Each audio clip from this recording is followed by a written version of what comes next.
Bien, jóvenes, buenos días. Bienvenidos entonces, ahora sí, de manera oficial a la clase de filosofía. Vamos a ver qué es lo que tenemos pues preparado para el día de hoy. Como bien les acababa de decir en la breve introducción que siempre hacemos, vamos a hablar al respecto de la filosofía política. Bien, vamos a ver pues de qué trata esto de aquí y vamos a comenzar haciendo un par de precisiones pues al respecto, ¿ok? Mira, lo primero que tendríamos que saber es en qué se diferencia la filosofía política de la ciencia política.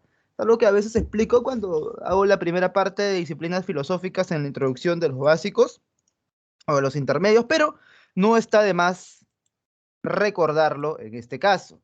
Bien, la filosofía política se diferencia de la ciencia política en lo siguiente. La ciencia política, evidentemente, cumple con las funciones de la ciencia, las cuales, ya ustedes saben, la mnemotecnia es DEPA, describir, explicar, predecir y aplicar, ¿sí? Entonces, la ciencia política podríamos decir que en este caso es descriptiva, o sea, es casi casi una ciencia de la conducta, es muy relacionada a día de hoy con la psicología social sobre todo, porque me dice cómo es que se dan los fenómenos políticos y me dice también por qué. ¿Bien? Me da el cómo, me da el por qué. Esto me da, a nivel teórico, la ciencia política, el cómo y el por qué. En cambio, en la filosofía política me da el qué debería ser. O sea, uno tiene un sentido descriptivo y el otro tiene un sentido normativo. Esa sería pues la principal diferencia. Entonces, profe, la filosofía política es la que tiene el sentido pues normativo. Sí, por eso justamente es que acá tú ves subrayado en naranja de la teoría que pone oficialmente San Marcos, que dice pues, se responde a la pregunta, ¿no? ¿Cómo debería ser organizada políticamente la sociedad? ¿Bien? Entonces, claro, te está dando una receta, pues. No te está diciendo necesariamente, ¿no? Como, claro, también puede hablar del cómo y el por qué, ¿no? Y va a ser una descripción, pero sobre todo se va a centrar en ese ámbito, ¿no? En el sentido normativo. ¿Bien? La ciencia política te dice simplemente cómo ocurre un fenómeno y no te dice exactamente cuál debería ser o te da una pauta, una guía. Esto de acá también se enmarca, al igual que la ética que hicimos la clase pasada, dentro del rango de lo que es la filosofía práctica, o sea, una aplicación de la filosofía para normar el comportamiento humano. Ética, comportamiento humano a nivel individual, filosofía política a nivel colectivo. Bien, entonces eso, bien, es lo que quisiera aclarar en este momento. Ahora, el objeto de estudio de esta rama, de esta disciplina de la filosofía, de este eje temático, pues evidentemente ya lo podemos intuir. El Estado, las leyes, qué forma de gobierno, ¿no? ¿Qué es la libertad, la igualdad y la justicia? Y claro, todo esto, ¿por qué? Todo esto porque si ustedes revisan el último prospecto 2021 San Marcos, se van a encontrar pues que hay cuatro grandes ejes y el primero de ellos es ética y ciudadanía. Y ahí pues precisamente en ética y ciudadanía se habla al respecto de la democracia, de la tolerancia, de la identidad, por ejemplo. Bien, y esas cuestiones pues que tienen que ver directamente con filosofía política. Ahora, este tema yo solía mezclarlo con antropología, pero vamos a ver que no está viniendo dentro del temario, al igual pues que la parte de, de axiología lo solía mezclar con ética, pero ahora ya en los materiales de la universidad figura ética uno, ética 2 y mejor hago eso en vez de poner pues lo que ya quizás no se le está dando tanta prioridad. ¿Ok? Entonces siempre pues orientado a lo práctico, que también es que ustedes pues marquen su pregunta, ¿no? Para que vamos a estar, claro, es interesante y sí, todo, pero vamos a ver pues que hay objetivos, ¿no? Los cuales cumplir. Bien, chicos, entonces arrancamos pues en este caso. Bien, acá les dejo unas cuantas preguntas de la filosofía política, siempre algo más, ¿no? Ahí para que ustedes lo puedan ver. Y vámonos pues a la historia. O sea, el marco histórico de la filosofía política es algo que hemos de alguna u otra manera venido haciendo pues en estos últimos meses. Y vamos a ver pues que simplemente es recordar lo que ya hemos aprendido. Casi casi nada explicar desde cero, porque esto ya más o menos deberían tenerlo. Platón eleva la polis prácticamente un principio eterno, ¿no? No como una experiencia histórica más, sino como el modelo ideal de organización política. Y eso lo plasma, ¿dónde? Justamente en un libro que primero te da una especie de fundamentación ontológica de cuál es la verdadera realidad, te cuenta el mito de la caverna, te hace la barrera de lo material e ir a lo trascendente, pues, ¿no? Al mundo idético, ¿bien? A lo suprasensible. Conoces el mundo de las ideas, y una vez que conoces el mundo de las ideas, conoces el mundo del bien, y luego, bueno, la idea del bien, y luego, ¿qué es lo que vas a hacer? Vas a, pues, a darte cuenta que el alma que estuvo allí contemplando las ideas, va a caer en este cuerpo que es una cárcel, y al final de cuentas solamente va a recordar aquello que vio allá. Por lo tanto, esa alma puede llegar a tener tres facultades distintas. Bien, ¿qué son las clásicas facultades que vemos pues en este cuadro, ¿no? En la concupiscible, o sea, la de los deseos materiales, concupiscencia, deseos materiales, cuya virtud, o sea, a esas personas que tienen pues esa alma, ese tipo de alma orientado solo a la consecución de bienes materiales, le vamos a pedir que por favor se moderen, que por favor tengan sofrosine, ¿no? Moderación. Entonces, ¿qué más le podemos pedir a esa persona? No le vamos a pedir mucho, pues, ¿no? Tampoco, si no pueden, ¿qué le vas a pedir que conozca los principios eternos e idéticos? No, por gusto, no lo va a hacer. Entonces, tú ya está bien, así es tu almita, no te preocupes, ya limitado eres, pero mira, eso te pido, papi. Y esto yo sé que sí tú puedes cumplir. Y tu lugar en la sociedad, estamos hablando de política, vas a poner de ser productor. Subimos un escalón, los que tienen alma irascible. Bien.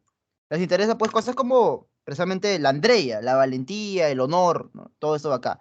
Ok, entonces a ti se te pide, como vas a ser protector de la ciudad, vas a ser guerrero, evidentemente pues que seas valiente, ¿no? Evidentemente que defiendas a cabalidad el territorio que te ha tocado defender. Nuestros policías, nuestros militares.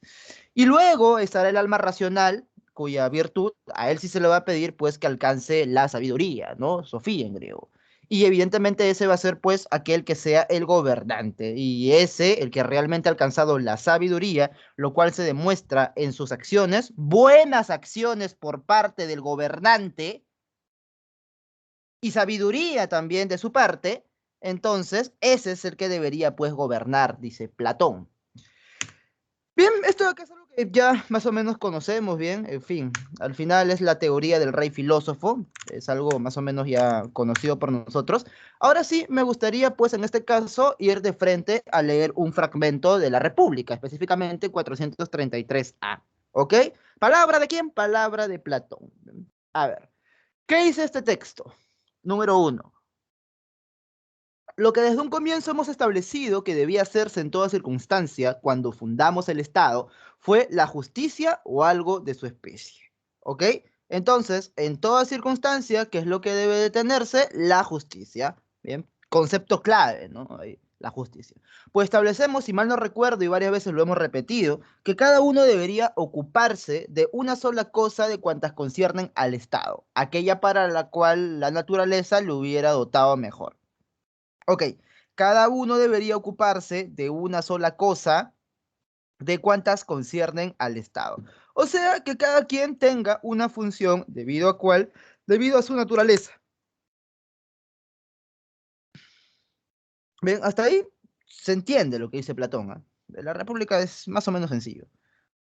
Dice, y que la justicia, bueno, el interlocutor le responde, efectivamente, lo dijimos, y que la justicia consistía en hacer lo que es propio de uno, sin dispersarse en muchas tareas. Es también algo que hemos oído a muchos otros y que nosotros hemos dicho con frecuencia. Ok, de nuevo, la justicia consiste en hacer lo que es propio de uno, ¿no? Bien. Para qué sirves, no? En efecto, lo hemos otra vez, ¿no? En tal caso, mi amigo, parece que la justicia ha de consistir, y lo repite, ¿no? Tres veces, la justicia ha de consistir en hacer lo que corresponde a cada uno del modo adecuado. Bastante, bien, simple de entender este pasaje. Mira, Platón a veces se pone un toque rancio, pero en este caso está bien masticable. Y el texto que te pide una contraposición. O sea, te dice, estaría en contra de quién. Hasta acá, si fuera RB, la pregunta se regala. Pero como siempre te digo, no es que le hagas caso a tu amigo que lleva 30 años en la academia, filosofía ahora es lo mismo que RB. No, no seas tonto, porque ahí no te enseñan quién es Descartes, Kant, Rawls y Diógenes. Entonces, evidentemente, para contestar esta pregunta tienes que tener de base qué dijo cada uno. Ahora, yo sé que estás pataleando para descartar casa, porque todavía quizás no te han enseñado quién demonios es Raúl. Y sí, si has llevado conmigo solamente, todavía no te he enseñado qué cosa es lo propuesto pues por Raúl, ¿bien? Pero por ahí quizás has escuchado o leído que él propone una teoría de la justicia. Y evidentemente su teoría de la justicia, ¿bien? Estaría en contra de la propuesta por Platón. Vamos a ver, pues, que si, mira, si queremos pasarlo a porcentajes, bien, podríamos decir que no al 100%, ¿ok? No, no al 100%. ¿Por qué? Porque en este caso vamos a ver que Rawls propone una especie de análisis racional, el cual parte de un llamado velo de ignorancia, el cual pues puede llegar a fundamentar algo similar a lo que estamos escuchando acá. Al final de cuentas, existen diferencias entre los seres humanos y esas diferencias más bien tienen que saberse llevar con la justicia adecuada. Eso lo vamos a ver más adelante. Entonces, debido a esto, a que o sea, acepta la existencia de las diferencias, no está radicalmente contrapuesto con la teoría platónica, ¿ok? Rawls acepta que sí, los seres humanos tenemos distintas capacidades, ¿ok? Al menos en eso podrían coincidir con Platón. Entonces, al 100% no pues va a estar en contra, ¿ok? Entonces ya, yo te regalo que descartemos casa. Y ahora sí, ¿qué me marcas, pues? A ver, ¿te ha aprendido el uso del micro? Creo que en este salón ya dije que sí se puede usar el micro, ¿no? A ver, voy a ponerme bien los cascos y ya, ¿no? Ahí está. Si quieren utilizar el audio, normal, no habría ningún problema. A ver, ¿qué me dice César, por ejemplo? ¿Qué clave les estaría saliendo acá? Besito me dice Salomón, ahí está, Salomón se atreve. Bien, chicas, un chico seguro de sí mismo. Bien, ahí está César, me dice que es barco, profe, bien. Burrito, bueno, vamos a ver. Besito, a ver, vamos a ver si es besito. Para empezar, la clave A dice, una antropología dualista como la de Descartes. Loco, esta pregunta es de filosofía política, no es de antropología filosófica. ¿Qué es la antropología dualista? El hecho, pues, de que el hombre es una unión de cuerpo y alma. Profe, ¿pero eso no dice Platón? Sí, pero que dice que estaría en contra.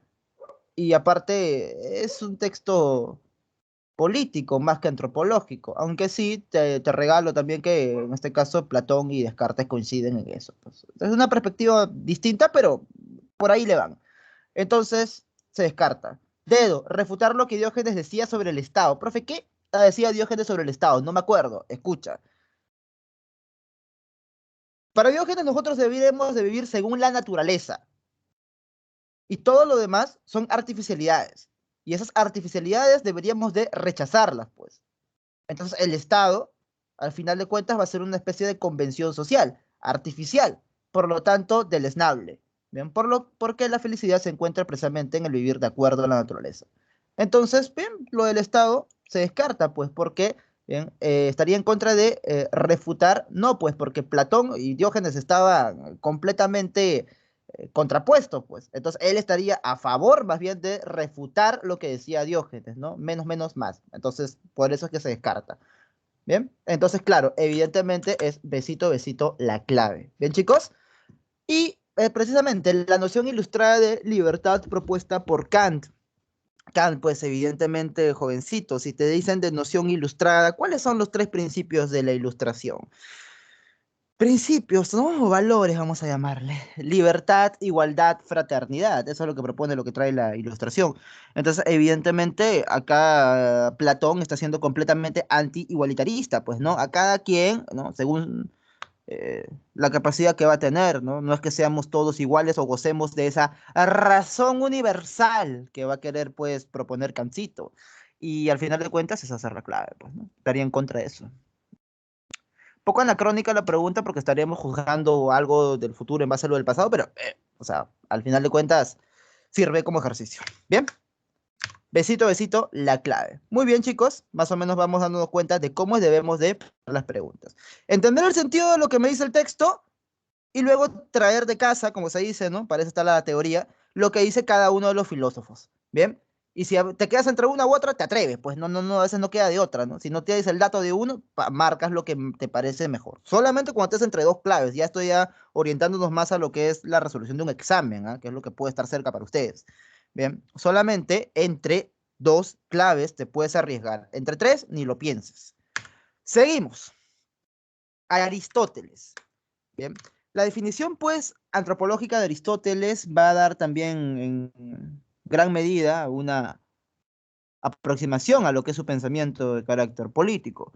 La antropología aristotélica nos dice, pues, el ser humano es un zoon politikon, un animal político, y para organizarse políticamente utiliza la razón, por lo tanto, es racional. ¿Ya? Eso es lo que nos dice. Bien, la racionalidad del ser humano. Y los que no son, pues, humanos, son porque no tienen racionalidad, ¿no? Curiosamente, ¿no? Fundamento para la esclavitud, pues. Pero al final de cuentas también él propone dentro de su ética lo que es el principio del justo medio, o sea, profe, que no hay que irse a ninguno de los extremos y justamente ahí se encuentra pues en cierta medida la virtud. Por lo tanto, la clase media va a tener que ser el sector predominante porque va a estar justamente ni en el extremo de los más desvalidos, bien, que a veces quizás no tienen la capacitación suficiente para ejercer el mando, o de los más ricos que quizás a veces solamente van a velar por sus propios intereses. Entonces están como que ahí, ¿no? Bien, por eso que tendría que ser el sector predominante, aquel que gobierna, pues, una especie de democracia moderada. Bien. Y al final de cuentas, algunos nacen para dominar y otros nacen para ser dominados. Bien, por esa definición que te digo de animal político que ya hemos visto, pues. Ahora, en este caso, claro, la obra principal para este caso, para este tema, es la política, bien, para este tema. Bien, en el caso de Platón será pues la república y las leyes, ¿ok? Bien, esa es para Platón, esta es la política para Aristóteles. Ya, en otros casos sí hay otras obras que también pueden ser interesantes. Ahora, el tipo de gobierno, esto acá ya también lo he explicado. Lo que interesa es que sea una forma pura de gobierno, que se busque pues el bien común y no solamente el bien de la persona o las personas que están gobernando en ese momento. No solamente pues yo que soy el gobernante para mí, para mis familiares o amigos o lo que yo tenga, pues. O si yo soy el rey, no solamente para mi persona y mi familia, nada más. No, sino que se busque pues para todos. Así no importa si es uno, pocos o muchos los que gobiernen. Lo que importa es que sea una forma de gobierno buscando el bienestar común. Y esto da origen a los 6 tipos de gobierno que podemos observar acá, pues, ¿no? Monarquía, tiranía, aristocracia, oligarquía, democracia, demagogia. Bien, entonces, profe, ahora sí, vámonos pues a leer un texto o casualidad también de la política de Aristóteles. A ver, texto número 2. Vamos a tratar de masticarlo un poquito más, bien, al parecer, quizás no hay tanto entrenamiento con esto y para eso estamos en esta clase el día de hoy. A ver. Todos los hombres que difieren de sus semejantes, tanto como el alma difiere del cuerpo y el hombre se distingue de la fiera. Y si hay en esta condición aquellos cuya tarea implica el uso del cuerpo, que es lo mejor que poseen. Son esclavos por naturaleza, dice, y lo que más les conviene es someterse a la autoridad de alguien. Profe, se me cayó Aristóteles. Bueno, depende de ti, esa es tu opinión. Entonces dice, ok, los hombres difieren de sus semejantes, tanto como el alma difiere del cuerpo, ok. Entonces hay una diferencia, ¿no? Al igual que el alma difiere del cuerpo y el hombre se distingue de la fiera. Bien, y se hallan en esta condición aquellos cuya tarea implica el uso del cuerpo, que es lo mejor que poseen. Entonces, aquellos que el uso del cuerpo es lo mejor que poseen y no el uso de su alma, ¿no? Se deduce esto acá rápido, pues tienen al final de cuentas la condición casi casi de una fiera. ¿Bien? Hay una diferencia, ¿no? O sea, si el hombre que tiene el alma como lo mejor que posee, entonces que trabaja pues con su alma. Alma es psique, recuerda en griego que está escrito este texto de manera original, es psique, pues, ¿no? La psique, eso lo hemos visto en psicología. Y en este caso, los que usen la psique, el alma, bien, de manera principal, primordial, pues que se dediquen a ello. Y los que usen el cuerpo, también que se dediquen a ello. Y estos últimos, y esta palabra pues está tan deslegitimada a lo largo de la historia que suena chocante, ¿no? Dice, son esclavos por naturaleza. y lo que más les conviene es someterse a la autoridad de alguien.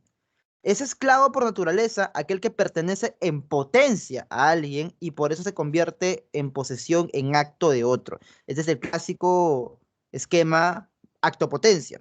Potencia es aquello que puede llegar a ser y acto es aquello que es. ¿Sí recuerdan? Espero. Entonces, es esclavo por naturaleza aquel que puede llegar a pertenecer a alguien y es por eso que llega a pertenecer a ese otro y solo participa de la razón, que más nos dice, en lo que respecta a la sensibilidad inmediata. Solo participa de la razón en la sensibilidad inmediata. O sea, en los sentidos, sin poseerla estrictamente, mientras que los demás animales ni siquiera poseen el grado de razón que corresponde a la sensibilidad, sino que se limitan a obedecer sus pasiones. Ok, entonces está poniendo un esquema bien importante para la historia del pensamiento, que es este. Hombre, esclavo, animal.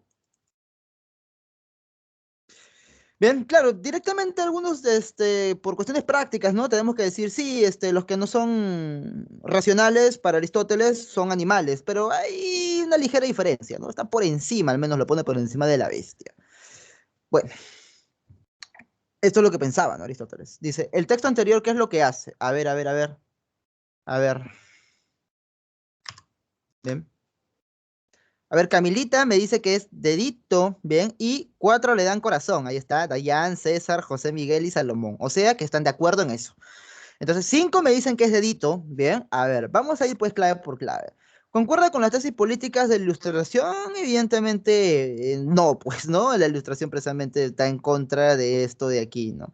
Niega radicalmente la política platónica. Vamos a ver que en este sentido no, o sea, tiene sus diferencias, pero en este sentido, lo primordial en la política platónica es que a cada quien lo que le corresponda. Entonces, hay gente que le corresponde ser esclavizada, diría pues Aristóteles. Bien, entonces niega realmente la política platónica.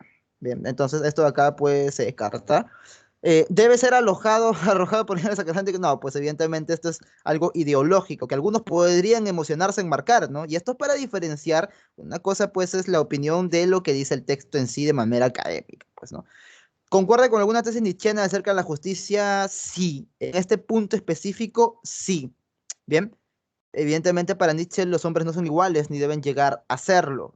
Y pues en este caso también, ¿no? En el caso de Aristóteles también. Ahora, la esclavitud en Grecia no era lo mismo que la esclavitud que te presentan las películas de Hollywood, para empezar. Uno, ¿no? Para ser de abogado del diablo. Y dos, algunos, incluso hasta el día de hoy, estarían de acuerdo en esta postura, pues que aquellos, por ejemplo, ¿no? Como los pirañas que se dedican a robar celular mientras tú estás matándote estudiando, por ejemplo, ¿no? Tienes todos tus archivos y vienen, te roban el celular para irse a comprar pasta, entonces ese merece ser esclavo, pues, ¿no? Ese deberían de, el Estado al menos esclavizarlo y que produzca hasta que muera, ¿no? Los violadores deberían, pues, en todo caso, ser esclavizados y que produzcan hasta que mueran, ¿no? A veces creemos que hemos superado ciertos tipos de pensamiento, pero bueno, siguen rondando entre nosotros transformados, ¿no? Mutados. Nicolás de Maquiavelo. Muy bien, Juancito Daniel. Que tan, pues, a veces malinterpretado, incomprendido es en muchos sentidos, ¿no? Nicolás de Maquiavelo.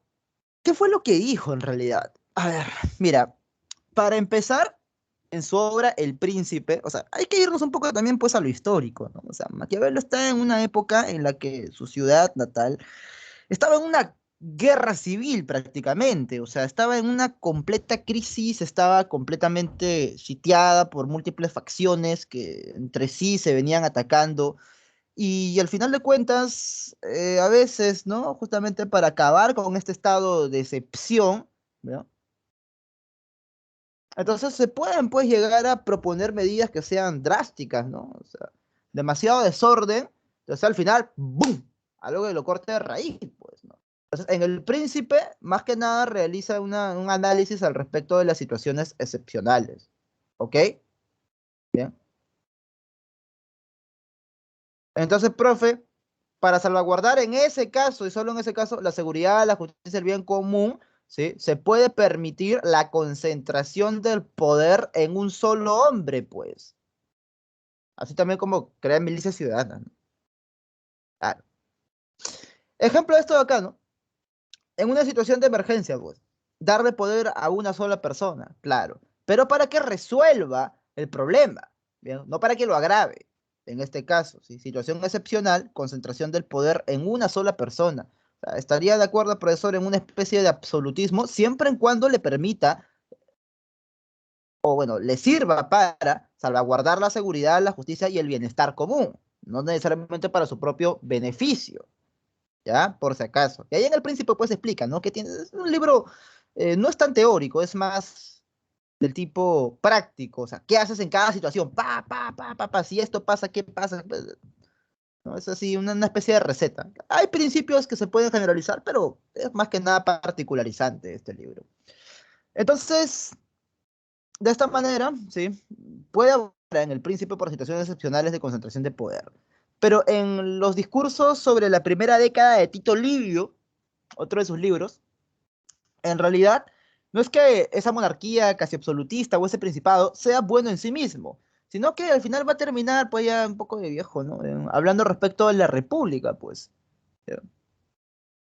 Para evitar precisamente que se produzcan esos estados excepcionales. Entonces, por eso es que San Marcos ubica pues a Maquiavelo dentro de la parte del pensamiento republicano, ¿ya? Del llamado republicanismo, ¿ok? Pero depende, porque si te mencionan el príncipe, ahí sí, situación excepcional, ¿no? En la cual se puede concentrar el poder. Sí, esto es sumamente importante. Ahora, su parte republicana aparece recién cuando las cosas ya están ordenadas, ¿ok? Eso es fundamental. Ya cuando está ordenado, ahí aparece. Entonces, ¿para qué lo hace? Evidentemente para bloquear la tiranía, ¿bien? No hay así un dominio, ¿no? Una explotación demasiado marcada de uno por el otro. Bien. Se crean instituciones políticas que garanticen el orden y evidentemente se puedan pues desarrollar las virtudes dentro de los ciudadanos, ¿ok? Por eso, como te digo, es que le llaman pues republicano, ¿sí? Acá está El Príncipe y Discurso sobre la primera década de Tito Livio, ¿bien? Este de acá, estado de excepción que permite la concentración del poder, y ya pues de aquí la famosa frase de que el fin justifica los medios, ya. Un clásico, como se dice, ¿no? Bien, entonces sí, a veces para que haya orden hace falta palo, ¿no? Bien. Recordarás, pues, César, eh, la primera clase de psicología, ¿no? Probablemente hace ya no sé cuánto tiempo, y verdad, ya ha pasado tiempo, ¿no? Son 22 semanas más unos 16, ya casi un año nos vamos ya. Probablemente yo he sido, pues, demasiado, ¿no? Efusivo con la disciplina, con el orden, ¿no? Demasiados pesos, pero al final dio resultados, ¿no? El salón mejoró y evidentemente dejaron pues, portarse mal los que lo hacían y ya, ¿te das cuenta? Entonces, ahora sí podemos ser república, ¿sí o no? En ese estado de excepción en el cual me sigue pasando, ¿no? Primera clase, todos quieren, ¿no? Nunca falta el que aparece, ¿no? El que se quiere creer el maleante, ¿no? El que se quiere creer el vivo, ya que estamos en confianza, el pendejito, ¿no? En una, se lo corta y ya luego, poco a poco, ¿no? Poco a poco ya se recupera, pues, ¿no? La confianza. Así funciona. Maquiavelo, ¿no? Ahora, hablando de esto de acá, República Pitagorina, ¿no? Sí me acuerdo, dice, ya ve. Claro, pues, ahí está, pues todo tiene un porqué, ¿no? Ahora, en este caso, chicos, aparece pues Thomas Hobbes, ¿ya? Y de Hobbes, ¿qué les voy a decir que no se les haya dicho en una clase de historia bien hecha? Bueno, que está dentro de las teorías contractualistas. Está bien hecha la clase, entonces sí se lo han dicho, ¿no? A ver, mira, ¿qué es lo que sucede acá con los contractualistas? Y el primero en este caso sería Locke, pero vamos a empezar por Hobbes, ¿ok? O sea, todo parte de un estado de naturaleza. Bien. Ahora, con estado de naturaleza no me refiero a un hecho histórico, ¿ah? Bien, sino más que nada a una definición antropológica. O sea, ¿cómo es el ser humano? ¿Cuál es la tendencia natural que tiene el ser humano? A eso me refiero con estado de naturaleza. Por eso acá dice que el ser humano es naturalmente egoísta, rapaz y violento. Entonces, todo depende del estado de naturaleza que tenga el filósofo contractualista, o sea, que propone un contrato social para poder, pues, establecer las reglas que se van a deducir de ello. Hobbes dice que el estado de naturaleza va a ser evidentemente de guerra, pues. ¿no? Porque el hombre por naturaleza es egoísta, rapaz, violento. Entonces, si el hombre, por ejemplo, ejerce irrestrictamente su derecho a hacer justicia, por ejemplo, por sus propias manos, entonces, ¿qué pasaría, Luis Fernando? Bueno, si alguien te mira feo, tú le insultas, él te devuelve el insulto, bien, se van a los golpes y luego pues terminan haciéndose daño, luego tú lo vuelves a buscar con un bat de béisbol, él te vuelve a buscar con una pistola, tus amigos y así sucesivamente. ¿Te das cuenta? Entonces, entre conflicto. ¿Qué es lo que tenemos que hacer nosotros? Renunciar, pues, al ejercicio de nuestros derechos, ¿no? Ese derecho de hacer justicia por mis propias manos y dárselo a una entidad rectora. Esa entidad rectora, evidentemente, va a ser, pues, el Estado. Y el Estado va a ser aquel que garantice la seguridad y la paz. Ahora, ese Estado tendría que estar, o ese gobernante, tendría que estar por encima de la ley. Claro, tendría que estar por encima de la ley. Y si está por encima de la ley, profe, entonces caeríamos en un absolutismo. Claro, pues loquito, caeríamos en un absolutismo. O sea, que se le pueda todo, que se pueda matar incluso sin irse preso, que pueda matar incluso sin irse preso. Y al final, ¿qué vamos a tener? Al final vamos a tener, pues, que si es que ese Estado o ese gobernante, ese monarca absoluto falla, escucha bien, ¿ah? Se le puede dar poder absoluto al gobernante. No hay ningún problema, dice Hobbes. Pero no vamos a poner a un tercero para que vigile al rey, pues. Porque a su vez tendríamos que poner a un cuarto que vigila al que vigila y un quinto que vigila al que vigila al que vigila y así al infinito.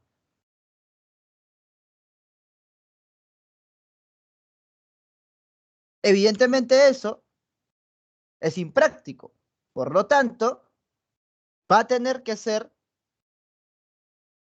la suma de los individuos los que garanticen que ese Estado cumpla con su función. O sea, al monarca sí se le puede cortar la cabeza, ¿ya? Sí se lo puede desechar, ¿ah? Por si acaso, pero siempre en cuanto no cumpla con su función. ¿Cuál es su función? Garantizar la seguridad y la paz. Si no, por gusto está, pero para qué tienes poderes absolutos? O sea, ¿para qué se te da poderes absolutos si no vas a hacer mierda con ellos? No tiene sentido, mejor te sacamos, pues. Y encima, ¿te has beneficiado? Horca, pues. Cuchillo, ¿no? Guillotina. Bueno, por eso es francés y los franceses me caen mal. En fin. Entonces, pasamos pues al otro, ¿no? El que creía que el ser humano era bueno, bueno por naturaleza. Bien. Juan Jacobito Rousseau, el ilustrado Rousseau, tu héroe. Bien. Ahí te estaba leyendo a tu héroe ayer y ahí tiene un texto bien funable al respecto a las mujeres. ¿Ah? Bien, bien, bien. Por eso yo veo que lo pasean, ¿no? Como adalid de los derechos, tiene un texto bien interesante respecto a las mujeres. Bueno, les haría botar espuma a las chicas por la boca, claro. Dice que la mujer tiene que ser criada para estar al servicio. Sí, pues. Bueno, en fin. Seguimos entonces con el ilustrado, ¿no? ¿Qué dice este ilustradito? Pues nos habla al respecto precisamente de otro tipo de estado de naturaleza. Sí, Dayan, sí, sí, claro. Así dice, tu héroe, ahí está, pues. Bien, pero independientemente de eso, tenemos que saber su teoría, ¿no? Bien, ahora. El estado de naturaleza, o sea, la naturaleza del ser humano es prácticamente de paraíso, completamente opuesto a lo que dice Hobbes. Hobbes dice que es un estado, pues, de guerra en el cual los seres humanos no pueden controlarse a sí mismos, ¿no? En cambio, para Rousseau, y como ustedes saben, se lo deben haber dicho 50.000 veces, el hombre nace bueno, ¿no? Es naturalmente piadoso, es la sociedad quien lo corrompe, ¿ok? Pero sigue siendo necesario la existencia de una especie de contrato social, pues. Y este contrato social al final va a estar fundamentado en la soberanía popular. O sea, el poder necesariamente tiene que emanar del pueblo. ¿Sí? Es un esquema bastante conocido. ¿Ok? Ahora, precisamente,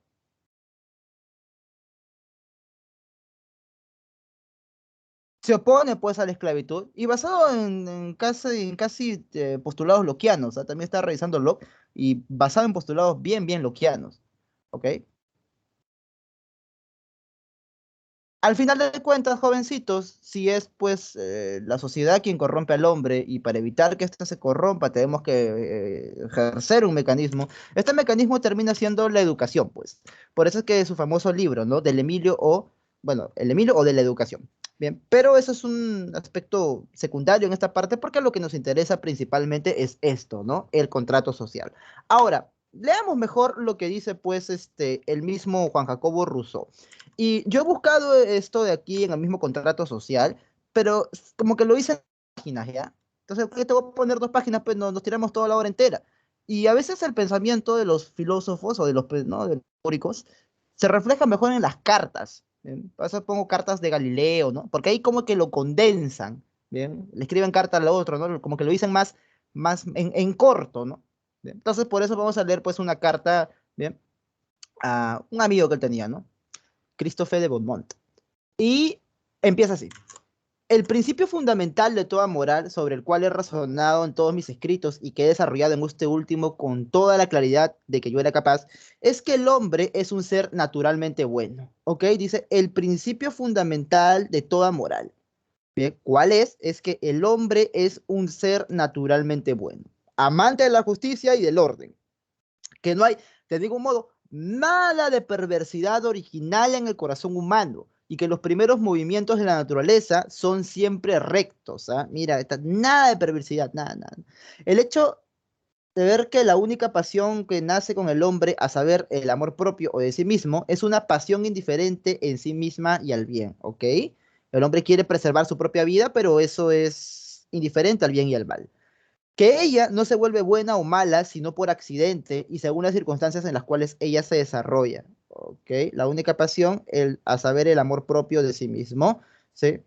Se vuelve mala o buena por accidente y las circunstancias en las cuales ella se desarrolla. He mostrado que todos los vicios que se imputan al corazón humano no le son naturales en absoluto. He dicho la manera como ellos nacen. He por así decir, descrito su genealogía y he hecho ver cómo por la alteración sucesiva de su bondad original, los hombres se vuelven al fin lo que ellos son.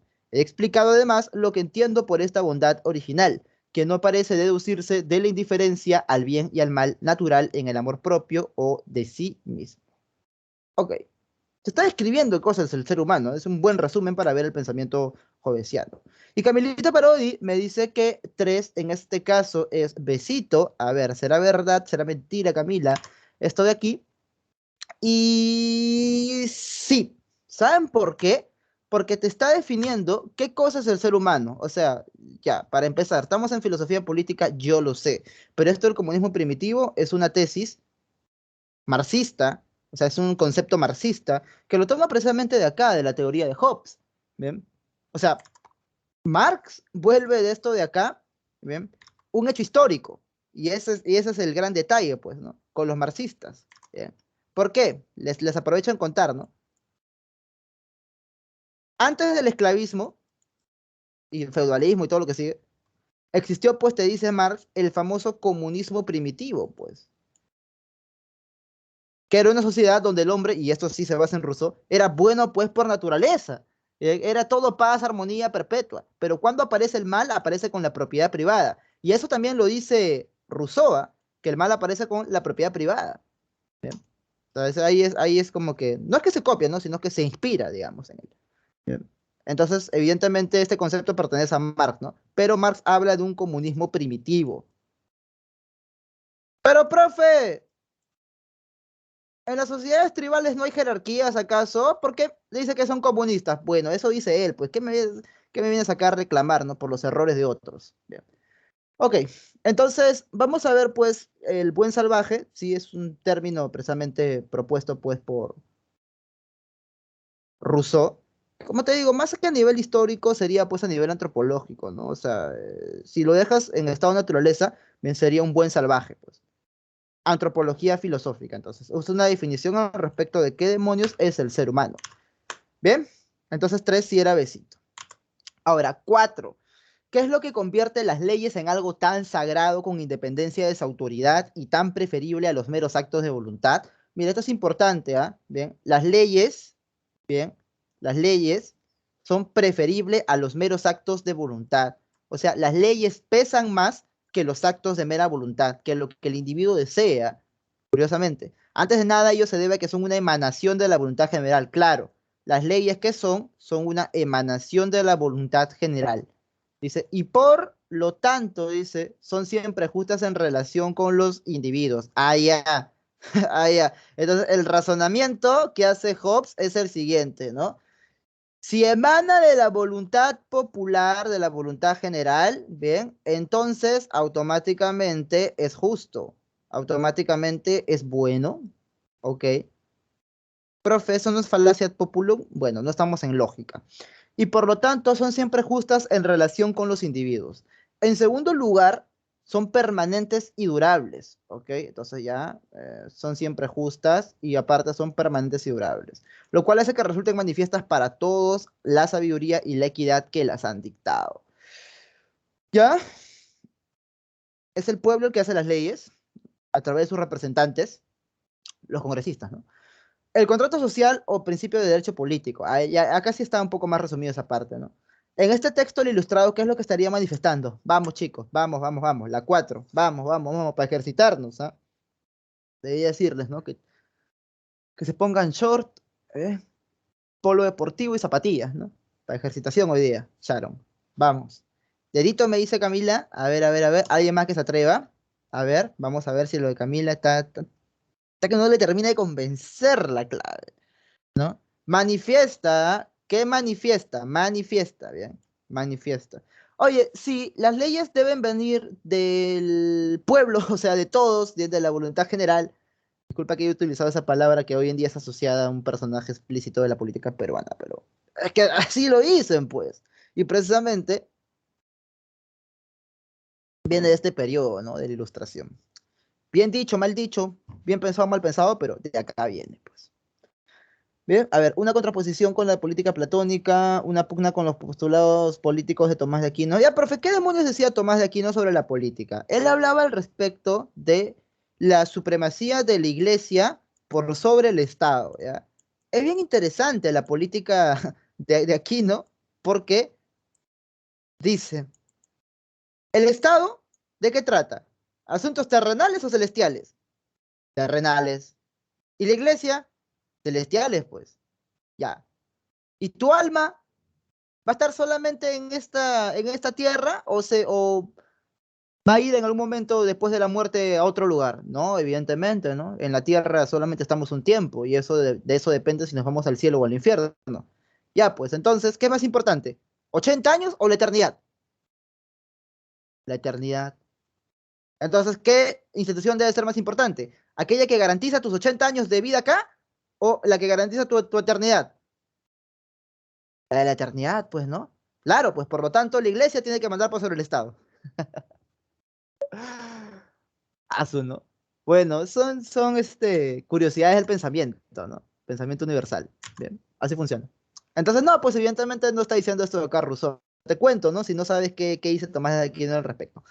Bien, pugna con los principios de Locke. No, porque Locke también, de cierta manera, es medio democrático, ¿no? Una radical defensa de la política aristotélica. Acá ya, a ver, radical defensa de la política aristotélica. Pero, ¿qué es lo que me dice loco? La política aristotélica no necesariamente es bien, 100% democrática. O sea, se prefiere, por ejemplo, una monarquía, no tiranía, sino una monarquía antes que una demagogia. O sea, un buen rey o emperador o inca, monarca, ¿no? Antes que una sarta de delincuentes que han ingresado al gobierno simplemente por eso, pues, ¿no? Por el por la demagogia, ¿no? Por un discurso que convence a la mayoría equivocada. Eso dice Aristóteles, ¿ah? O sea, lo que importa, claro, ahora, si es pues alguien que ha entrado, ¿no? Digamos, también con un aparato gubernamental, ¿no? Que sí va a hacer las cosas evidentemente bien, claro, pues ahí sí también es preferible, ¿no? Una democracia, pero si tengo que escoger entre este y este, ojo, mejor este, pues acá, ¿no? Entonces, acá, ¿qué es lo que me dice?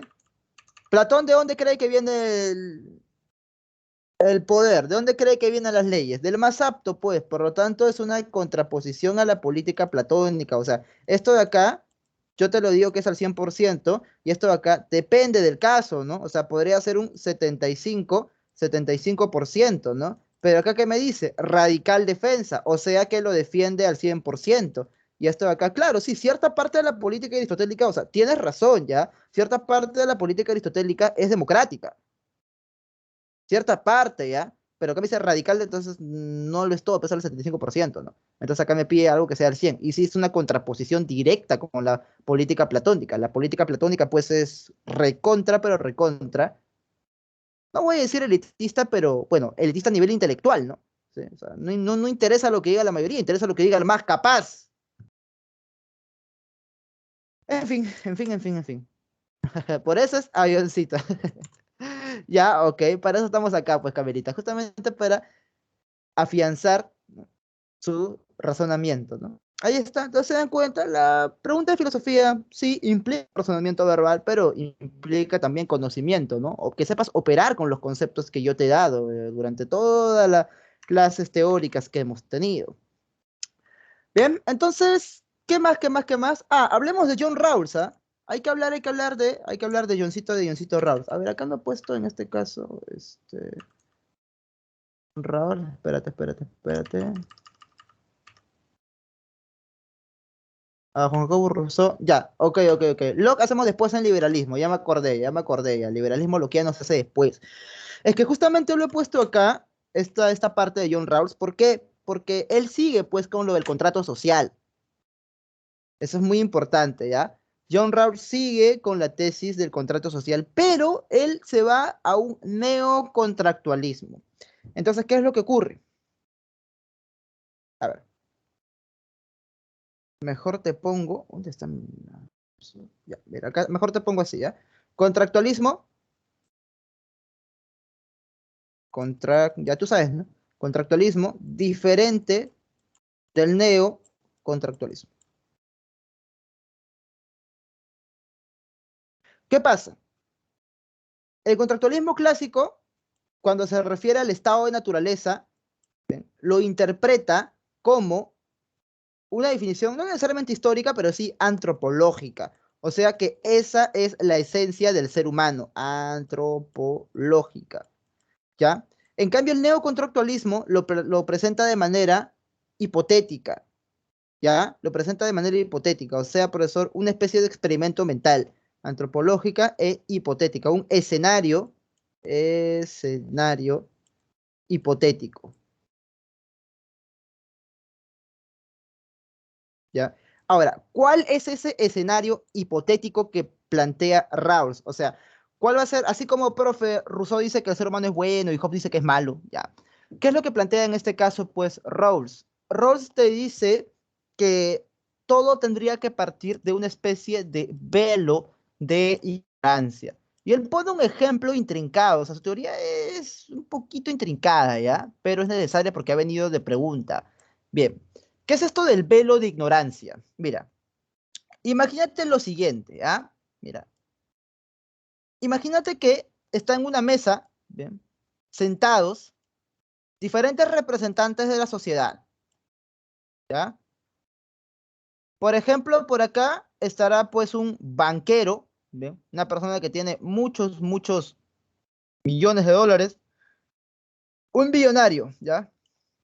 No sé, Jack Ma, Jack Bezos, Elon Musk, Bill Gates, esa gente. Ya, billonario.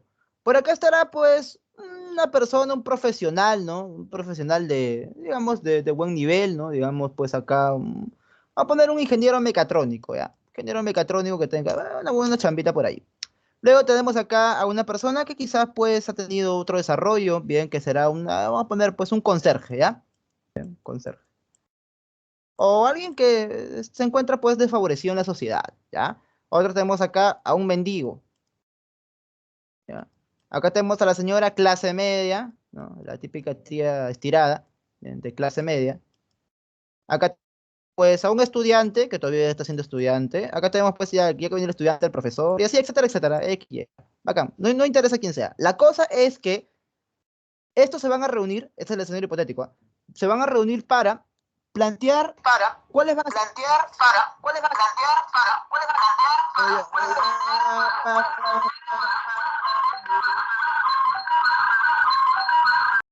Diego, tu micro.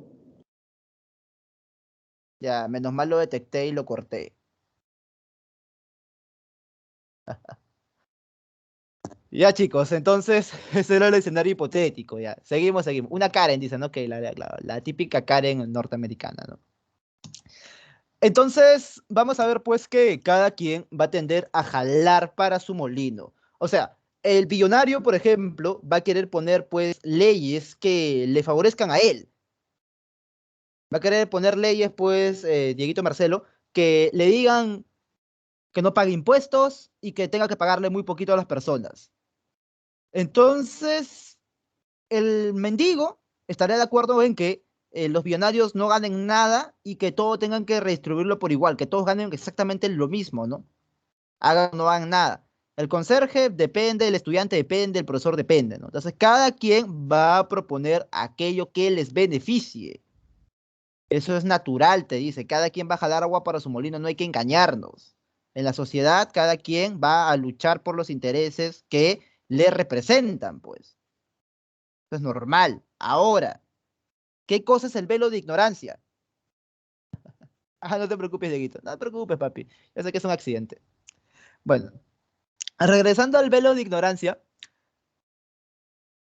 ocurre que la única manera de que todos planteen un escenario justo que convenga a ambos sería ponerles una especie de venda, y por eso es un escenario hipotético, sería ponerles una especie de venda en la cual cada quien no sepa cuál es su condición inicial. O sea, no sepa si es billonario, conserje, mendigo, clase media, estudiante, profesor, abarrotero, lo que sea.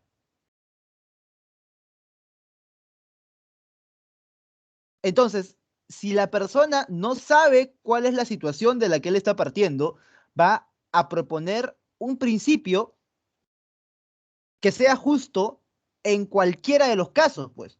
Porque claro, imagínate que tú fueras, pues, billonario y propones algo, ¿no? Que sea muy ¿no? O sea, que favorezca mucho a las personas de clase baja y que prácticamente a ti te deje sin nada. Y si te has esforzado por comprarte, pues, tu casa, por ejemplo, ¿no? Quizás ustedes quieren esforzarse por comprarse, ¿no? Una casa, pues, en la cual puedan vivir, ¿no? Y quizás otra para sus padres, ¿no? Y luego, pues, cuando se pueda, ¿no? Ahí que dependen por las playas, no necesariamente Asia, ¿no? Pero hay otras playas donde es un poco más cómodo, casas, pues, ¿no? Para el verano. Venga alguien y te quita tu esfuerzo. O sea, pero tú no sabes si eres o no eres, pues, ¿no? Rico o eres clase media, quizás.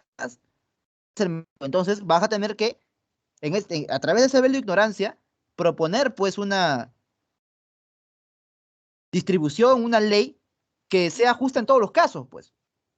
Entonces, ese es el escenario hipotético del que parte Rawls, ¿bien? Por eso precisamente habla del velo de ignorancia. Ahora, una vez que hemos logrado esto de acá, la pregunta es, ¿no? ¿Cuáles deberían ser los principios normativos básicos de toda la sociedad, pues? Ya este es, pues, el escenario de la posición original. Esto de acá es la posición original. Posición. No se emocionen, ¿ah? Bien, posición original. Bien. Ok, entonces, ¿qué más dice? Bien. Ahí está, pues, ¿no? El famoso velo de ignorancia. Claro, ahí está. Esto de acá busca la imparcialidad. Este es concepto clave, ¿ah? Sí, este concepto clave. Leyendo la teoría que el San Marcos pone, bueno, completándolo con lo que evidentemente su profe ha leído, sale bonito, ¿no? Claro, ¿por qué? Porque esto hace que seas imparcial. Pues si tú no sabes quién eres, entonces no vas a poner pues a favor o en contra tuya porque no sabes realmente quién eres. Entonces, ahora sí, es esta imparcialidad lo que va a dotar de justicia. Pues la justicia va a emanar precisamente de este escenario hipotético. Ok, puede ser, ¿ah? Puede ser un ejercicio, pero al final tiene su consecuencia que parece bien real, ¿no? Entonces, por eso John Rawls, que es lo que va a terminar proponiendo, va a estar proponiendo pues precisamente ciertos principios, ¿ok? Ya, acá primero vamos a tener, a ver, mejor lo edito así, ¿ya? Un primer principio, en este caso, es que no haya privilegios, ¿sí? Todos tengan los mismos derechos, o sea, como bien dice acá la diapositiva, cada persona debe tener un derecho igual al esquema más extenso de libertades básicas e iguales compatibles para el otro, ¿no? Un esquema similar de libertades. Bien. O sea, imagínate que esto de acá es una especie de cuadrado que hay que repartir, ¿ya? O sea, si le damos más, por ejemplo, si acá le damos a alguien estos derechos, ¿no? Esta parte, esta porción, X, entonces para los otros cuatro, imagínate que sean cuatro, ¿no? Va a quedar pues menos, ¿no? O sea, tendrán que repartir esto de acá entre tres, entonces no va a ser justo, pues. Lo ideal sería que sea un esquema que sea de igual derecho para todos, pues, ¿no? Entonces, cuatro, cuatro, cuatro, pues, ¿no? O sea, más o menos, imaginando que sea exacto eso, ¿no? Entonces, no haya privilegios, pues, ¿ya? No privilegios, mismos derechos, ¿ya? Mismos derechos, no privilegios.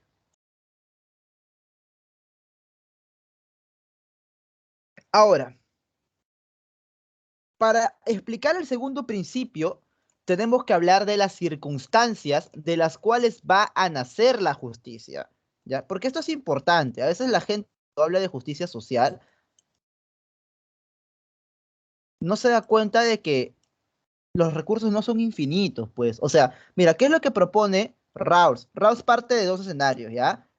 Para empezar, la escasez moderada. ¿Qué significa esto de acá de la escasez moderada? A ver, que no estás, pues, ni en absoluta escasez, o sea, ni que no hay ni siquiera para satisfacer las necesidades mínimas de todos, ¿bien? Pero es que tampoco va a haber abundancia, o sea, tampoco va a haber bienes infinitos, pues. ¿Por qué? Porque si hubiera bienes infinitos, entonces, ¿para qué nos vamos a poner de acuerdo? ¿No ves que hay bienes infinitos?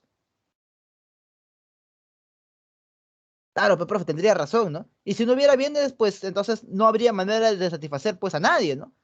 Entonces, escasez moderada. O sea, hay, pero no hay tanto, hay poco. Y eso es algo que quizás en economía por ahí te han enseñado o algún concepto lo puedes relacionar, ¿bien? Porque me suena a algo, ¿bien? Bueno, intuiciones. En fin, y el segundo, la segunda circunstancia para la justicia es que existen demandas conflictivas. O sea, profe, que las personas van a estar en desacuerdo, pues, en cómo debería desarrollarse esto. Demandas conflictivas. O sea, no va a haber consenso. ¿Por qué? Porque si todos estarían ya en consenso, evidentemente no se necesitaría de ponerse en ningún acuerdo, pues si ya todos están de acuerdo. Ah, los recursos son escasos y las necesidades infinitas. Ahí está. Excelente, Luis Fernando, gracias. Ahí está, claro, pues escasez, claro, los recursos son escasos, pues, claro. ¿De dónde vas a sacar si no hay?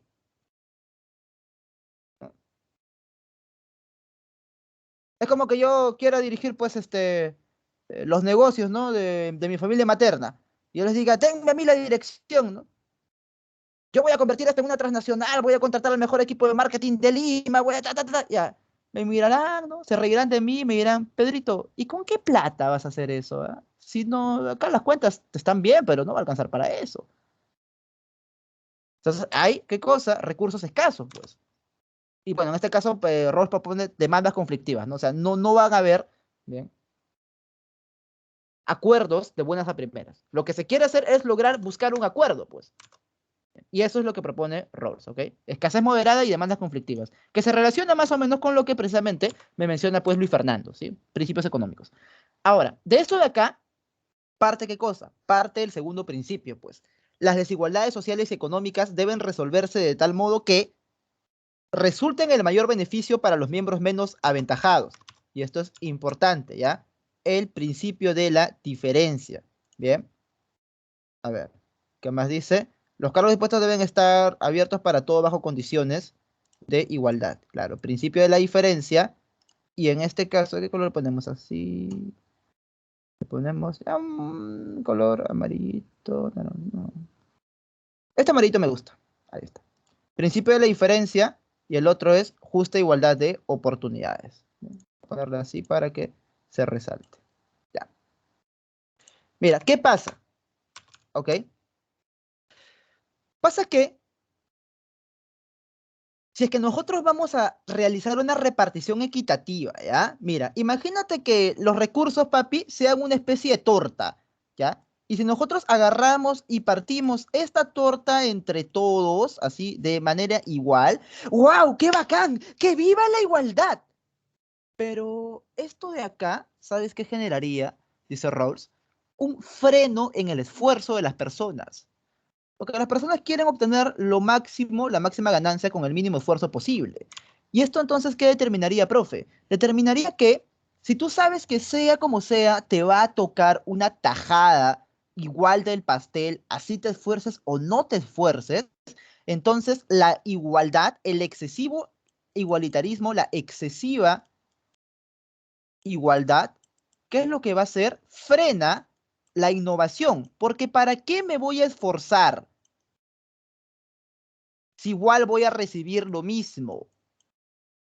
Frena la innovación, pues. Y la excesiva desigualdad, lo mismo. Igualdad o desigualdad. ¿Por qué? Porque ¿para qué me voy a esforzar si igual no voy a obtener ningún resultado, siempre voy a seguir en lo mismo? Entonces, la excesiva desigualdad también frena la innovación. Claro, estaría muy bien que todos estén, que todos sean iguales, pero eso siempre en cuando sería en el lugar que todos generen el mismo esfuerzo.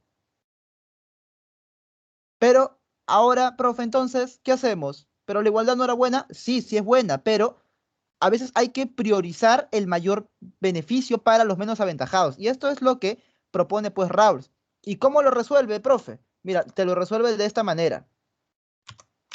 Bueno, Álvaro, ya si lo quieres poner como una doctrina filosófica actual, ¿no? Bueno, no actual, ¿no? Del siglo XIX, sí lo puedes comparar de esa manera. Y sería una crítica también porque en cierta medida Rawls, pues, es crítico con los sistemas anteriores, ¿no?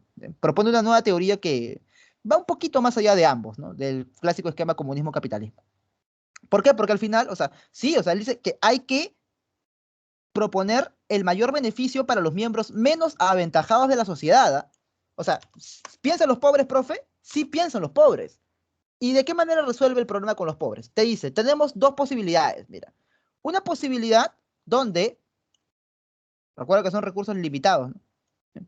Entonces, se frene esto de acá, se frene la innovación y se frene la producción, innovación, producción,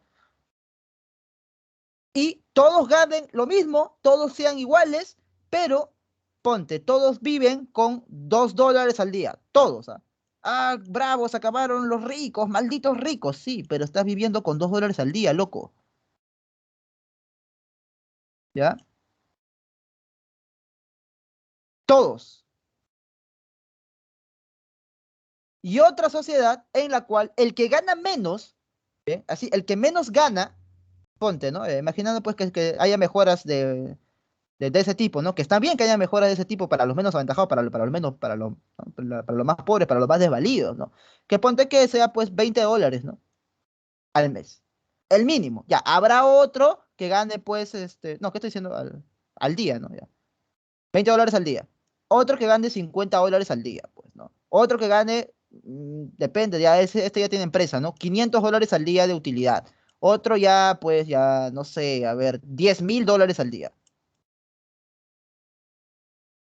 Si la competencia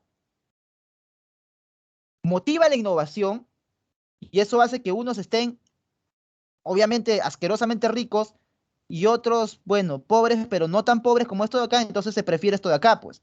Porque acá todos están igual de miserables. Y acá hay gente que sí, no tiene tanto, pero no está tan miserable como estaría acá. No hay sistema perfecto. Bien, no hay sistema perfecto que sea pues 100%, porque si hubieran recursos ilimitados, infinitos, bueno, entonces sí, podríamos tener un sistema perfecto, porque no habría ningún tipo de problemas, ya que los recursos son ilimitados, pues. Pero si tengo que escoger entre que todos sean igual de miserables y que haya gente pues que de alguna manera o sea, el más pobre gane más que el más pobre de acá, entonces prefiero esto de acá, pues. Así haya uno que sea asquerosamente rico, pues que se le va a hacer, ¿no? Pero la innovación tiene que existir para evitar que se frene, pues, la productividad. Ese es el esquema que propone John Rawls. Y evidentemente, si tú te das cuenta por la fecha de nacimiento y muerte, es pues más pegado, ¿no?, a lo que estamos viviendo hoy en día, ¿no? O sea, ya él para 1940 tenía 20 años más o menos, entonces, o sea, él, si te das cuenta por nivel histórico, ya vio qué pasó en Rusia, qué pasó en la Segunda Guerra Mundial, todo eso, ¿no? Él lo ha vivido durante el periodo que ha llevado vivo. Ese es el principio de la diferencia, ¿ya? Eso es importante, ¿ya? Y luego tenemos acá la justa igualdad de oportunidades. ¿Por qué? Porque tampoco es que se va a centrar en una meritocracia que al final de cuentas no llega a serlo del todo. En este caso, dice que los puestos y cargos deben estar abiertos para todos bajo condiciones de igualdad de oportunidades. O sea, todos tienen que tener las mismas oportunidades de llegar a los cargos de alto nivel. Por eso dice que no debe haber pues privilegio. Todos tienen que tener en este caso los mismos derechos. ¿Bien? O sea, no porque seas, por ejemplo, eh, una persona del interior del país, se te vaya a negar la posibilidad de acceder a un puesto alto en alguna empresa o quizás en el gobierno, pero oportunidad, no necesariamente obligación. Si estás bien capacitado para ser gerente general, pues sé gerente general, nadie tiene por qué restringirte, loquito, que seas gerente general. Si estás capacitado para ser gerente general. Si tú le ganas pues al Berkemeyer, le gánale pues al Berkemeyer, ¿no? Al Miro Quesada, gánale. Pero tendría que haber justa igualdad de oportunidades. Entonces es algo que propone también Johncito Rawls. Bien, Álvaro, entonces, sí, 10:56, estamos en buen timing, al menos para esto. ¿Ya? Ahora, les he dejado aquí, chicos, bien, les he dejado acá una pregunta de examen de admisión de San Marquitos, ¿ok? Les he dejado aquí una pregunta que ustedes van a tener que resolver en casa, ¿ya, chicos? Bien, van a tener que resolver en casa y espero que la hagan bien, pues. Está fácil, o sea, te das cuenta es texto y hasta para que digan, ¿no? Para que no digan, profe, no viene tan largo. A veces así, oye, y no revisan, ¿no? Sí, o sea, sí viene así este tamaño, ¿eh? Que es más o menos el tamaño que yo te pongo, ¿no? Incluso un poco más chiquitos, más grandes te pongo, ¿eh? ¿Te das cuenta, ya? Ha venido así, ¿ya? Y esto tienes que saberlo resolver, ¿ya? Ahí te lo dejo para que te pelees con la pregunta y al final te la clave, no te preocupes. Bien, bien, bien. Ahora sí, vámonos a dónde, chicos. Bien, son 16:57. Vámonos a esto del problema de la construcción de la identidad, que también ha venido como pregunta y también te la he dejado ahí en el material, ¿ok? Bien, vamos a empezar a trabajar con eso. Mira, no sé si ustedes ven VisualPolitik, ¿ya? Es un canal de YouTube, como les digo, hay buenos y malos canales de YouTube, ¿no? Hay canales de YouTube que son para perder el tiempo y destruirse, digamos, la motivación, y otros que sí valen la pena, ¿no? Uno que me parece que vale la pena es este de acá. Y ahí te hablan sin ningún sesgo político, es que ellos son politólogos, ellos son científicos sociales, o sea, ellos no te dicen qué debería ser, sino te dicen cómo es y por qué, nada más. Y son bien neutrales, ¿ah? Me gusta por eso. Y precisamente ahí tienen pues videos al respecto de cómo es que se ha ido, cómo es que ha ido cambiando la política, ¿no? Porque es que ahora tenemos una política de la identidad. Justamente ayer, antes de ayer estaba viendo un video de estos de acá, pues. Y concuerda con lo que nosotros leemos pues directamente en la teoría, ¿no? En la teoría de los mismos filósofos, ¿no? Del mismo Taylor y todo eso.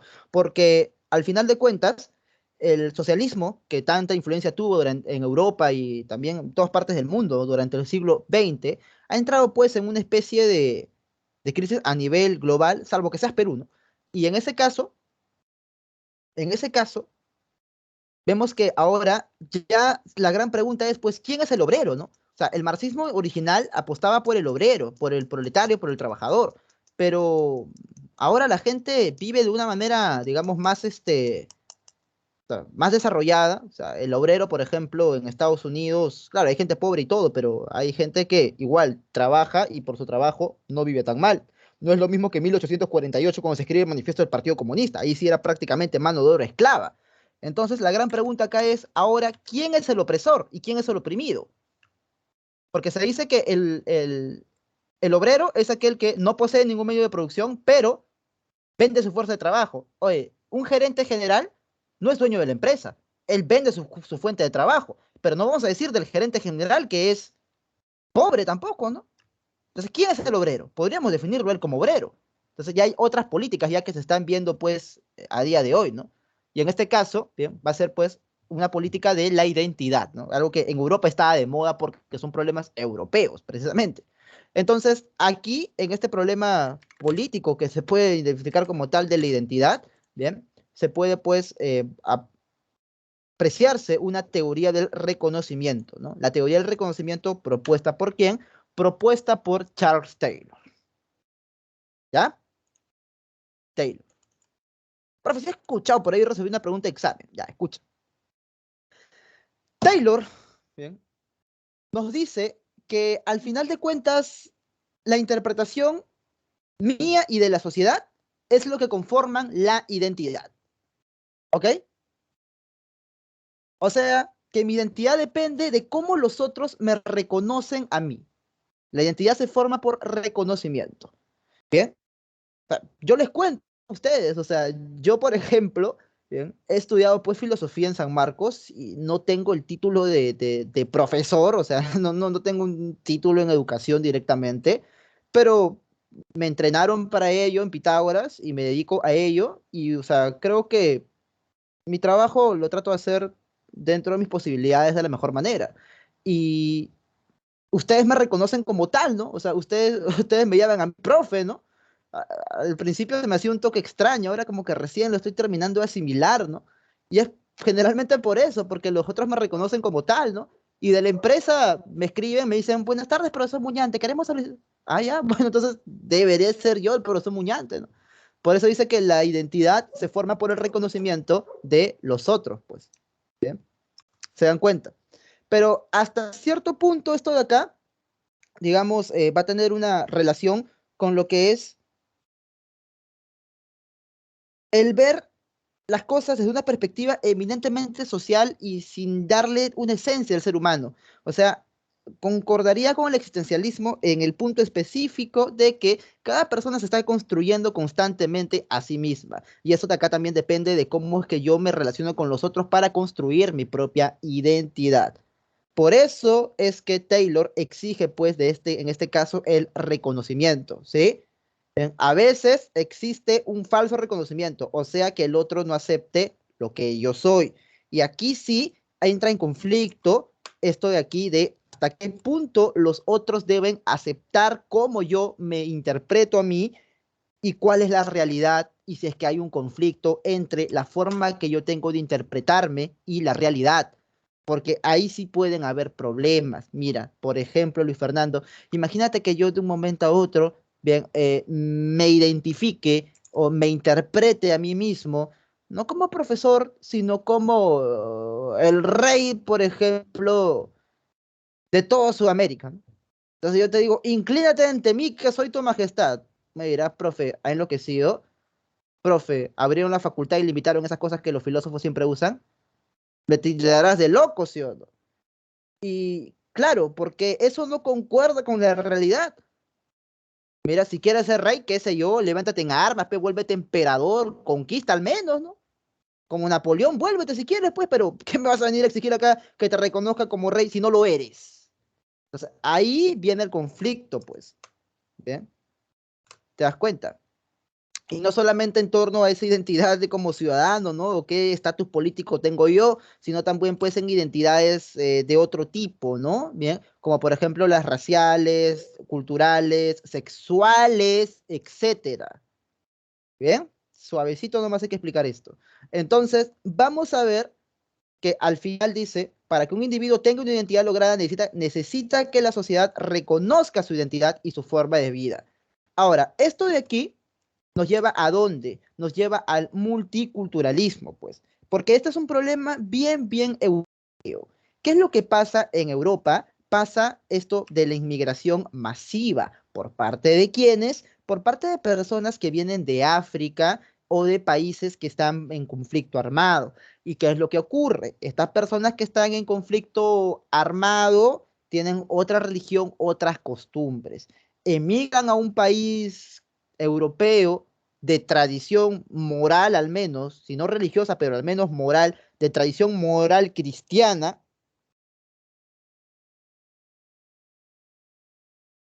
y hay un choque cultural. Entonces, ¿qué pasa, no? O sea, él tiene otras leyes, él se comporta de otra manera y yo tengo que reconocer su identidad, dice Taylor que sí.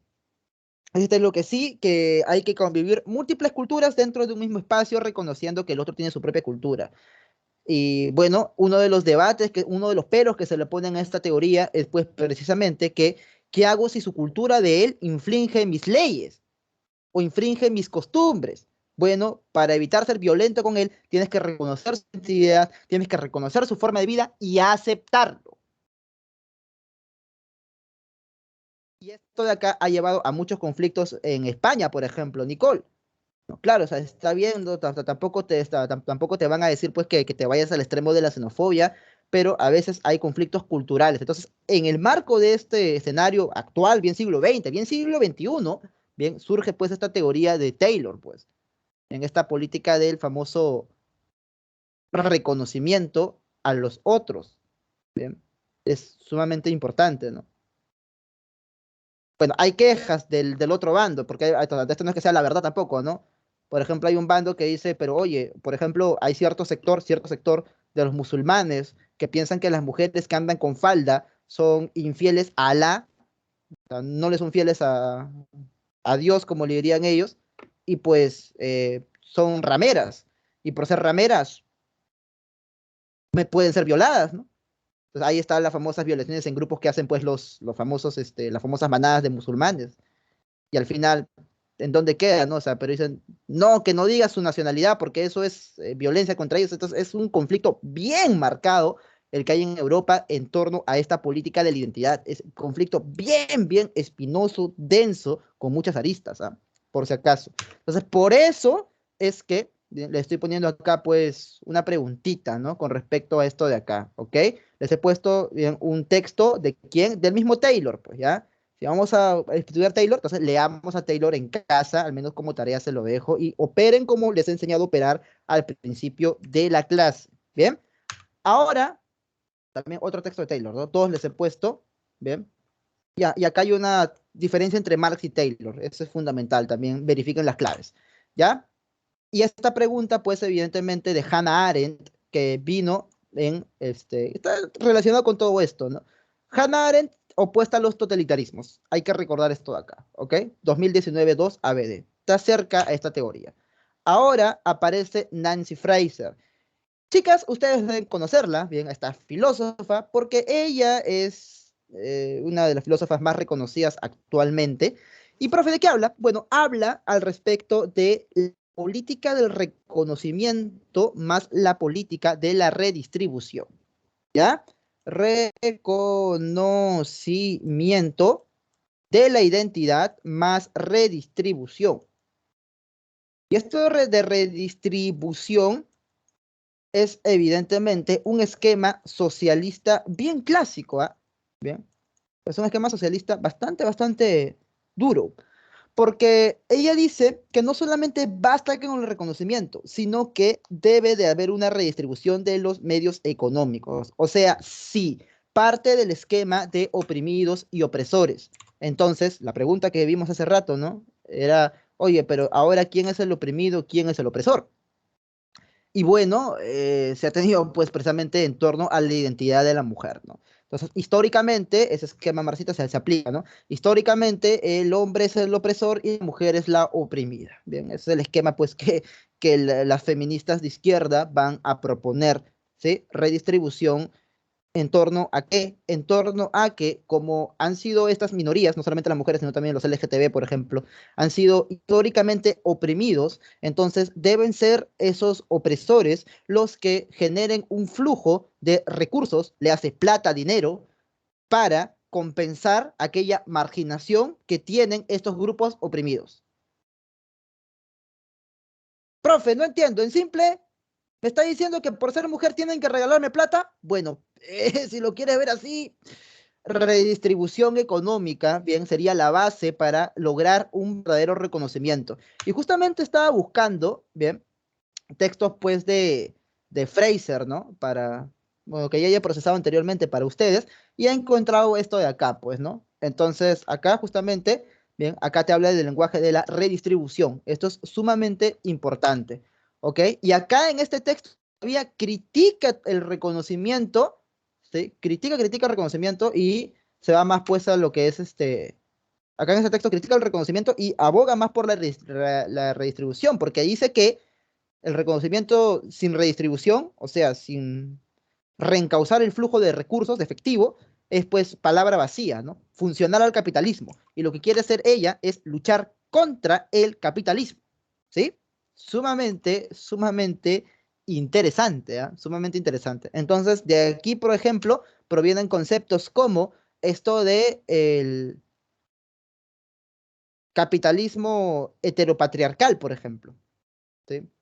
Claro, eso es profe de feminismo, ¿no? Sí, eso es feminismo, pues es una corriente ideológica que nace pues en Europa durante los años 60 de la mano de Simone de Beauvoir, sobre todo, mujer de Sartre, una de las principales teóricas al respecto. Desde antes viene, ¿no? Primera ola, segunda ola, además desde 1500 todavía, pero ya como movimiento político fuerte, ¿no? Filosófico ya también, con Simone de Beauvoir, luego con Judith Butler y con Nancy Fraser, pues, ¿no? Que son teóricas que hablan al respecto de esto de aquí, ¿no?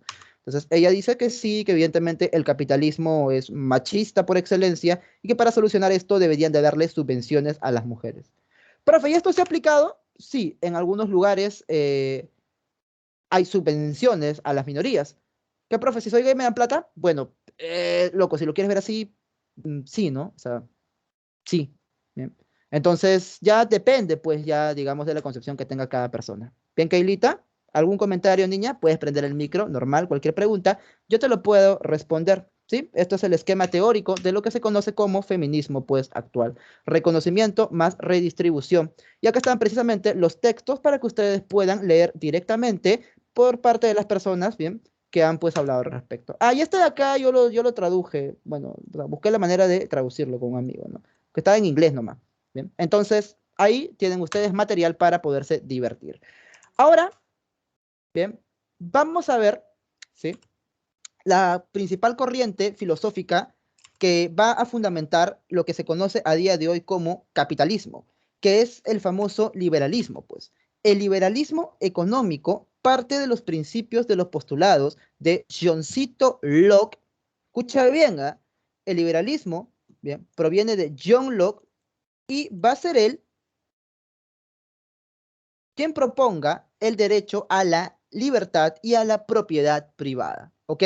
Entonces, el Estado, dicen los liberalistas, no deberían intervenir, el Estado no debería intervenir pues en la economía. ¿Ok, chicos? Esa es la propuesta del liberalismo. Escucha, me quedan pocos minutos porque esto es hasta 11:15, ¿no? Pero bueno, aquí en todo caso van a quedar pues estas corrientes, ¿no? Ahí está bien, esto de acá es propuesto por Johncito Locke y es creo algo que regularmente en historia también les enseñan, ¿sí? Así que mi trabajo pues es más irme a lo filosófico, ¿ok? Locke es el que propone esto de acá en tanto que filósofo y también tenemos el republicanismo, por ejemplo, el que hablamos de Maquiavelo Rousseau. O sea, simplemente estas son etiquetas que les ponemos a los pensadores que ya hemos estudiado. ¿Cómo le llamamos, por ejemplo, a Maquiavelo y a Rousseau dentro de las teorías políticas o corrientes políticas actuales? Bien, le llamamos pues republicanistas. ¿Sí? Esto lo hemos visto anteriormente. Ahora, justamente aquí me interesa hablar al respecto del anarquismo, porque muchas veces se tiene una concepción errónea de lo que es el anarquismo. Bien, anarquismo no significa en sí mismo desorden, aunque sí puede causarlo, sino que significa más que nada, ¿sí? Ausencia de gobierno. ¿Ok? O sea, profe, ¿los anarquistas están opuestos a la existencia del Estado? Sí, están opuestos a la existencia del Estado. ¿Sí, chicos? Entonces, profe, si no hay Estado, ¿cómo vamos a organizarnos? Es que pasa que el ser humano es solidario, es cooperativo, es bueno. Y como es solidario y es bueno, entonces si desapareces a la autoridad, automáticamente todos vamos a estar mejor. Porque solamente la autoridad lo único que hace es reprimir nada más. ¿Bien? Entonces, si ves a alguien que dice que no, la existencia de autoridades es represiva en sí misma, estás hablando como un anarquista, pues. ¿Sí? Esa tendencia siempre tienen ellos, ¿bien? A eso es el anarquismo, ya en este caso Luis Fernando, ¿sí? Bien, no sé, bueno.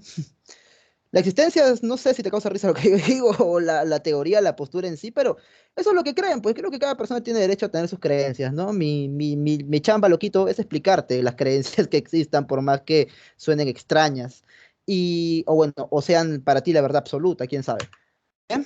Ahí está, ese es el símbolo de la anarquía, principales representantes, Proudhon, Bakunin y Kropotkin. Y acá en Perú, a ver, para finalizar esto de acá, acá en Perú, ¿quién sería, jovencitos? ¿Quién sería el principal representante de esta corriente? Bien, vamos, lo han estudiado en historia del Perú, en literatura probablemente, bien. Hace un tiempo hice un seminario al respecto de eso de aquí, bien. Pero bueno, desde la perspectiva, pues, evidentemente filosófica. Vamos, en Perú, también representante del positivismo peruano, vamos, periodo de la reconstrucción nacional, mm, se escondió en la guerra Ahí está claro que sí. Manuel González Prada, pues Alvarito, Brian, Alberto. Sí, jovencitos. Entonces, recuerden lo que les dije siempre al inicio de esta clase, bien, de filosofía. Uno puede ser crítico con cualquier tipo de ideas, bien, Luis Fernando, Keilita, bien. No existirán, pues, verdades absolutas ni cosas que no se puedan poner en tela de juicio. Y si crees que algo es la verdad absoluta, ese es tu dogma, pues, jovencito, jovencita, ¿qué puedo yo hacer al respecto? Conmigo hasta acá, nos vemos la próxima semana. Ha sido como siempre un gustazo dictarles, resuelvan sus preguntas. Nos vemos, muchas gracias y hasta pronto.